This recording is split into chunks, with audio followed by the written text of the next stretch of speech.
Hello everyone, welcome back to the honest reaction. मैं अदिति आपसे स्वागत करती हूँ फिर से एक नई वीडियो में। थंबनेल और टाइटल देखकर समझ गए होंगे कि मैं किस पर्सन के लिए बात करने वाली हूँ। सो बिना टाइम वेस्ट के चलिए वीडियो शुरू करते हैं। डिटेल में हम बात करते हैं।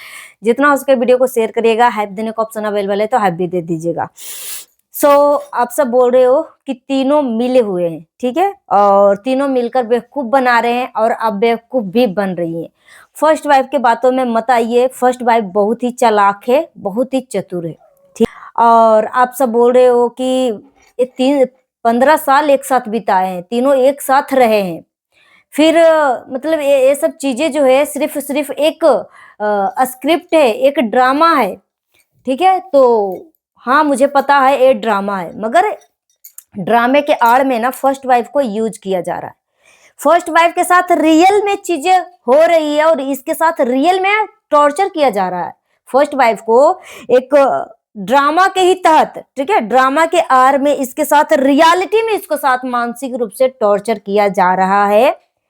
इस चीज को आप नहीं ठुकरा सकते हो। वैसे मैं आपको कई सबूत दे सकती हूँ।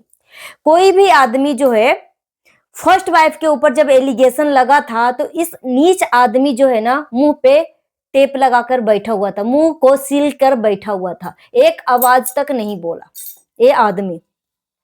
और सेकेंड वाली तो खूब धज्जियां उड़ा ही रही है, खूब धज्जियां उड़ा रही है, इसमें कोई दोहरा रहा नहीं है, खूब धज्जियां उड़ा रही है। आप सब बोल रहे हो कि ये फर्स्ट वाइफ जो है ना एक नंबर की चतुर चालाक है। आप मतलब इसकी बातों में आकर बेवकूफी कर रही हो, ठीक है। बहुत सारे लोगों ने कमेंट किया है कि अदिति आप इसकी बातों में मत आओ, ये बहुत चालाक है, ठीक है, फर्स्ट वाइफ को लेकर बहुत चालाक है। तो यहाँ पे एक चीज मैं आपको और बता दूं, इसकी चालाकी के पीछे का रीजन है ना, फर्स्ट वाइफ चालाक नहीं है, ठीक है। फर्स्ट वाइफ चालाक नहीं है, उसका मजबूरी यह है, उसका मेन मजबूरी मैं आपको बताती हूँ कि इतना कुछ होने के बाद भी ये फर्स्ट वाइफ चुप क्यों है और फिर से रिश्ते को निभाने के लिए क्यों आगे आई, ठीक है। तो यहाँ पे मैं आपको इसकी मजबूरी फर्स्ट ऑफ ऑल बता दूं। इसकी बेटी जो है 14 साल की हो चुकी है और 18 साल में बेटियां जो है नाबालिग हो जाती हैं, मतलब शादी करने लायक हो जाती हैं 18 के बाद, ठीक है। 18 से ही शुरू कर लीजिए। तो यहाँ पे फर्स्ट वाइफ का न पिता है, माँ एक विडो औरत है। प्लस पॉइंट ये भी बनता है कि फर्स्ट वाइफ के ही सर पे एक अनमैरिड बहन भी है, ठीक है, बहन का भी जिम्मेदारी है और फर्स्ट वाइफ का कोई भाई नहीं है।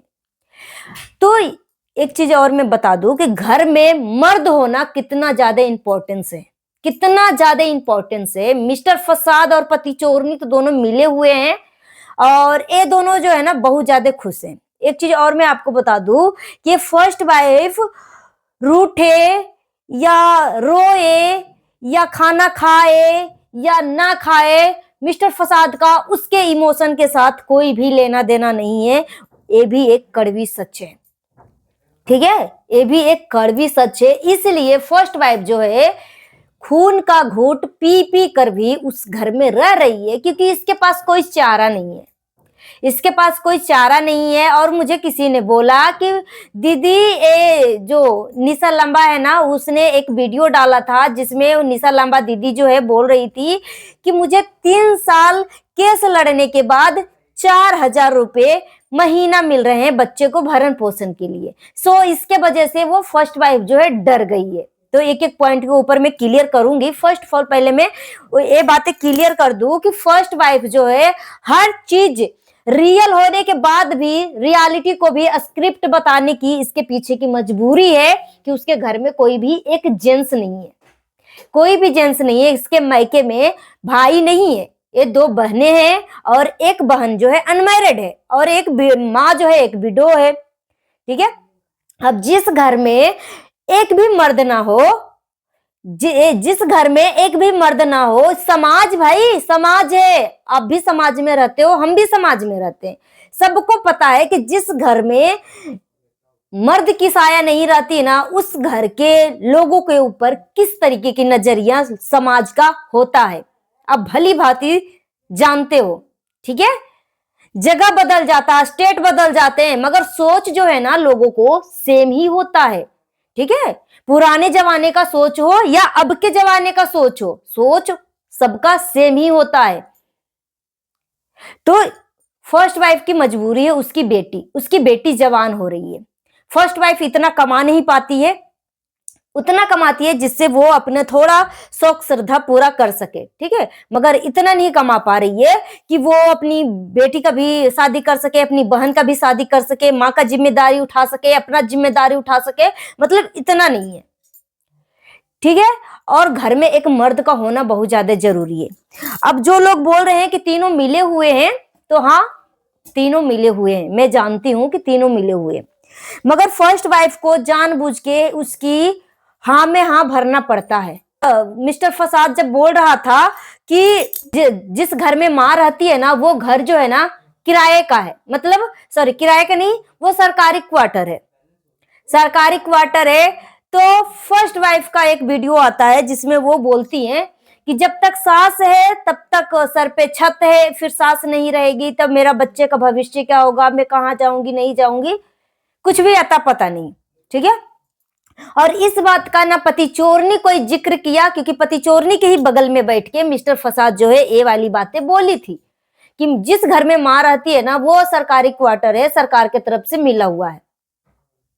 तो न पति चोर ने इस चीज का कोई जिक्र किया था, ने फर्स्ट वाइफ उस चीज को जिक्र किया है। तो बाद में पता चला ना कि ये घर जो है ये खुद का है, उसका खुद का घर है।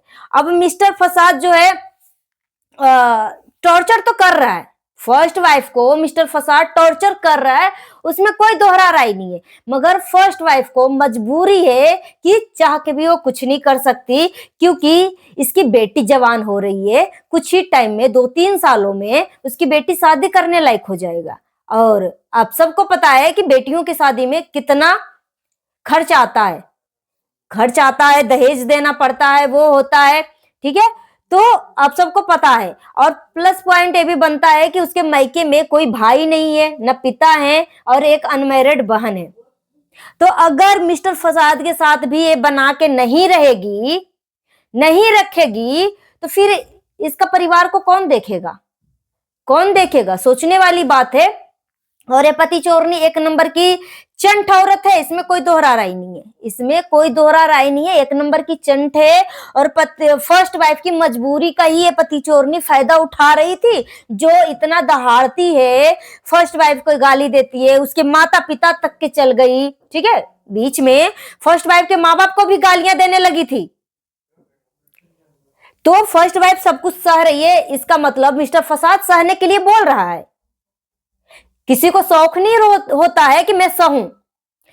अगर फर्स्ट वाइफ कुछ भी बोलती है, अपना थोड़ा सा भी जवान खोलती है ना, तो मिस्टर फसाद आके बीच में एक पहाड़ की तरह खड़ा हो जाता है कि तुम सेकंड वाली को कुछ नहीं बोल सकती, क्यों तुमने बोला? तुम ही घर में लड़ाई करती हो, वो करती हो, हर तरीके से नीचा दिखाना शुरू कर देता है मिस्टर फसाद फर्स्ट वाली को ही। मगर यहीं पे पति चोरनी जो मिस्टर फसाद को 2 थप्पड़ भी खींच के लगा देती है ना, उसको 10 गालियां भी दे देती है, इसकी जाति को भी नीचा दिखाया, ठीक है, जाति का भी नाम पे इसको, इस बंदे को, मिस्टर फसाद को नीचा दिखाया। मगर मिस्टर फसाद के मुंह में जबान नहीं था, ठीक है, ताला लगा हुआ था, इसके खिलाफ कुछ नहीं मुंह से जबान निकला। मगर यहीं पे फर्स्ट वाइफ अगर कुछ भी बोल देना, तो इसको ना सींग फूट जाता है, क्योंकि वो मौका के तलाश करता है। और फर्स्ट पत्नी जो है हर तरीके से, हर सिचुएशन में वो डूबी हुई है, और चाह के भी वो कुछ नहीं कर सकती। और इसकी मजबूरी यही है कि इसके ना मायके में पिता का साया है, और सोल्यूशन नहीं है सहने के सिवा। क्योंकि हम सब बोल रहे हैं कि विदाउट डिवोर्स लिए वो अपना हक ले सकती है, बिना डिवोर्स दिए वो अपना हक ले सकती है, तो ठीक है, अपना हक तो ले लेगी। मगर क्या मिस्टर फसाद जिस तरीके से अभी कभी कभी आकर इसके ऊपर छत्र छाया की तरह अपना नजर सामने आकर दर्शन दिखाता है, क्या वो जब लीगली अपना हक लेगी, तो क्या मिस्टर फसाद फिर क्या उसी तरीके से वो आएगा? ये इतना नीच आदमी है ना, ये इतना नीच आदमी है ना कि फर्स्ट वाइफ का बच्चे को भी ये देखना पसंद नहीं करेगा। बोलने को तो बोलता है कि ये मेरा बच्चा है, मेरा जिम्मेदारी है, मैं बच्चे की वजह से झुक रहा हूं, मैं बच्चे की वजह से सह रहा हूं। मगर रियलिटी ये है कि ये ना बच्चे की वजह से झुक रहा है, ना कुछ के वजह से झुक रहा है। ठीक है, झुक रही है बार बार तो वो फर्स्ट वाइफ झुक रही है। ठीक है, फर्स्ट वाइफ झुक रही है। फिर देखो 2 तारीख को इसका बर्थडे है, अगर ये बार बार झुकता है तो दोनों बीवियों को एक साथ रखकर एक साथ दो मतलब सभी बच्चों के साथ सेलिब्रेट करेगा अपना बर्थडे। मगर देखना पड़ेगा, आप सबको भी देखना पड़ेगा कि ये दोगला इंसान जो है किस तरीके का अपना बर्थडे सेलिब्रेट करता है। मिस्टर फसाद जो है नहीं झुक रहा है, दोनों रिश्ते को वजह से मिस्टर फसाद नहीं झुक रहा है। झुक रही है तो वो सिर्फ और सिर्फ फर्स्ट वाइफ, क्योंकि इसके पास कोई चारा नहीं है। ठीक है, और रही बात कि निशा लांबा की वजह से वो डर गई है, उसका 4,000 मंथली मिला, तो देखो भाई निशा लांबा और फर्स्ट बीबी में ना आसमान जमीन का अंतर है। निशा लांबा जो है लाखों रुपए के मंथली कमाती है, कई वर्कर को वो सैलरी भी देती है, और फर्स्ट वाइफ कौन सा काम करती है, कौन सा बिजनेस करती है, कुछ नहीं है। तो ठीक है, तो निशा लांबा का हस्बैंड जो है अगर 4,000 दिया है ना, तो वो निशा लांबा का बिजनेस के हिसाब से अदालत में ये 4,000 का सामने इसको देने के लिए बोला है। नहीं तो फिर बस चलता तो वो 4,000 भी नहीं देता, क्योंकि निशा लांबा का छोटा मोटा बिजनेस नहीं है, अच्छा खासा बिजनेस है। ठीक है, और अच्छा खासा उससे कमाई भी होती है। और फर्स्ट बीबी को अगर ये लीगल एक्शन लेगी तो उसका तो हक मिलेगा, बिना डिवोर्स दिए उसका हक मिलेगा। मगर क्या जिस तरीके से वो मिस्टर फसाद कभी कभी आकर अपने बच्चे को वो लाड प्यार देता है कि नहीं देता, जो भी हो थोड़ा बहुत भी देता है, तो क्या वो अपना हक ले लेगी? तो क्या मतलब वो मिस्टर फसाद जो है वो नजर मतलब झलक दिखाने के लिए आएगा, झलक दिखाने के लिए आएगा? सोचने वाली बात है। अगर फर्स्ट वाइफ का बेटी का शादी हो रखा होता और अगर फर्स्ट वाइफ की बहन को भी शादी हो रखा होता ना, तो फर्स्ट वाइफ जो बिंदास होकर, क्योंकि फर्स्ट वाइफ की जो बहन की जो पति है वो भी सपोर्ट सिस्टम बनकर खड़ा रहता, और उसका जो दामाद है फर्स्ट वाइफ अगर अपनी बेटी को शादी कर देती तो उसका दामाद भी एक सपोर्ट सिस्टम बन के खड़ा रहता। मगर अभी इसके पीछे कोई भी आदमी नहीं है सपोर्ट सिस्टम का। ठीक है, कोई भी आदमी नहीं है सपोर्ट सिस्टम का, तो इसलिए वो मजबूर है, चाह के भी वो कुछ नहीं कर सकती। और मिस्टर फसाद और पति चोरनी इस मजबूरी का भरपूर तरीके से फायदा उठा रहे हैं।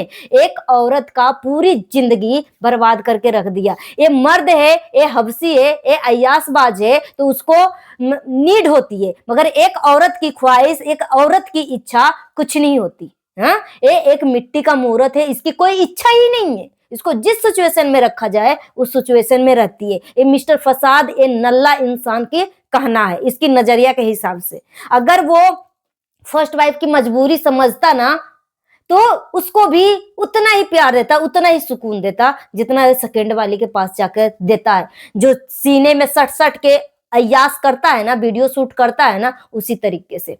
तो अगर ये बात सिर्फ और सिर्फ स्क्रिप्ट तक ही रहती तो ठीक था, मगर ये स्क्रिप्ट के आड़ में सच में मानसिक रूप से फर्स्ट वाइफ को टॉर्चर किया जा रहा है। नहीं तो अगर ये स्क्रिप्ट होता ना, तो फर्स्ट वाइफ के साथ आज तक कोई वीडियो क्यों नहीं बनाया, क्यों नहीं सपोर्ट दिया? जिस तरीके से पति चोरनी के साथ बनाता है, क्यों नहीं किया? और अगर फर्स्ट वाइफ वीडियो भी बनाती है तो वो एक कठपुतली की तरह, एक मिट्टी का मूर्त की तरह, एक पत्थर का मूर्त की तरह क्यों खड़ा रहता है? अपनी बॉडी क्यों नहीं मूवमेंट करता है? अपना ओपिनियन हमें कमेंट बॉक्स में जरूर दीजिएगा।